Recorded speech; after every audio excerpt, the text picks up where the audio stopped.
Olá, pessoal. Meu nome é Rafaela Bacelar e hoje eu vim mostrar para vocês a pesquisa que eu desenvolvi no ano de 2021 e 2022, que teve por título a análise sobre as condenações pelo crime de violência psicológica contra a mulher e a valoração de provas. E como forma de introduzir o tema, eu trago um dado do mapa de violência de 2015. Então, em 2014, a violência psicológica correspondia a 23% dos atendimentos de mulheres vítimas de violência em unidades de saúde de todo o Brasil, o que revela a importância sobre o estudo da violência psicológica. O objetivo da pesquisa foi justamente entender como os tribunais estavam olhando para esse crime, se eles estavam olhando para esse crime de forma independente em relação a um quadro de violência física, por exemplo.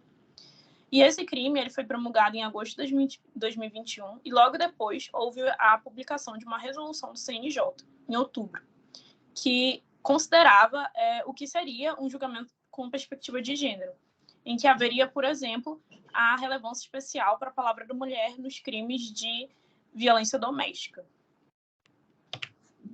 Como o caput do artigo 147b ele é muito aberto, eu queria entender como seria a valoração das provas, sem que isso implicasse em um processo de revitimização secundária da mulher, tanto pelos órgãos de persecução penal quanto pelo próprio judiciário. A metodologia que eu empreguei foi a análise empírica dos tribunais de São Paulo e de Minas Gerais, e eu priorizei esses tribunais porque eles tinham bancos de sentença, e a partir das palavras-chave 147b, violência psicológica, prova 11.340 e sem agressão, eu obtive vários julgados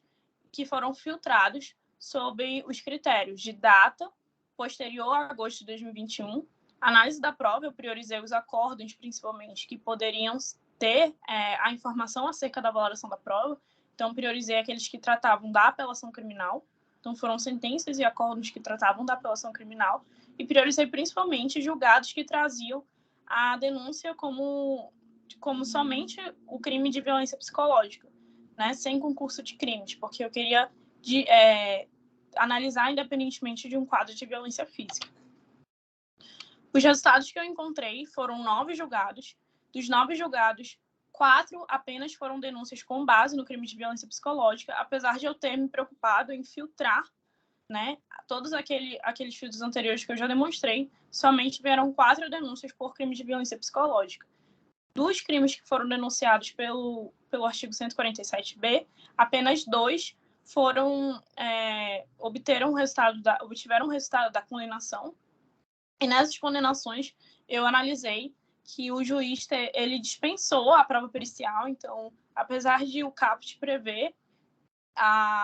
causar dano emocional, a prova desse dano não seria feita por meio de um lado psicológico, por exemplo.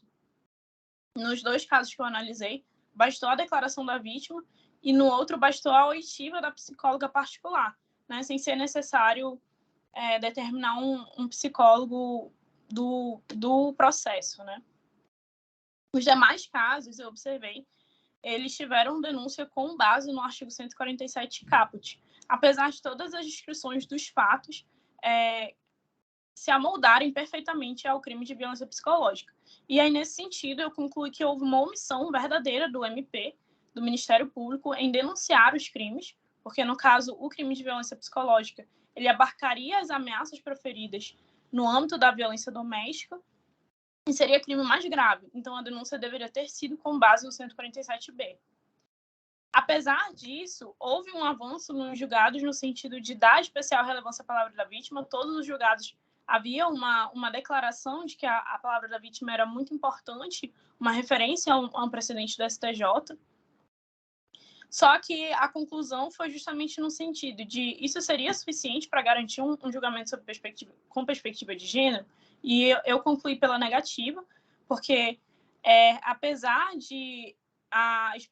especial relevância à palavra da vítima ser um avanço, não é suficiente para a caracterização de um julgamento sob perspectiva de gênero, necessitando que haja realmente a cessação de todos os atos de revitimização secundária, incluso aí a omissão do Ministério Público em denunciar por crime mais grave, em denunciar por crime de violência psicológica, incluído aí a ida da mulher à delegacia e a não instauração do inquérito policial, porque o policial acreditou que aquilo não era uma conduta relevante o suficiente para ser considerada crime.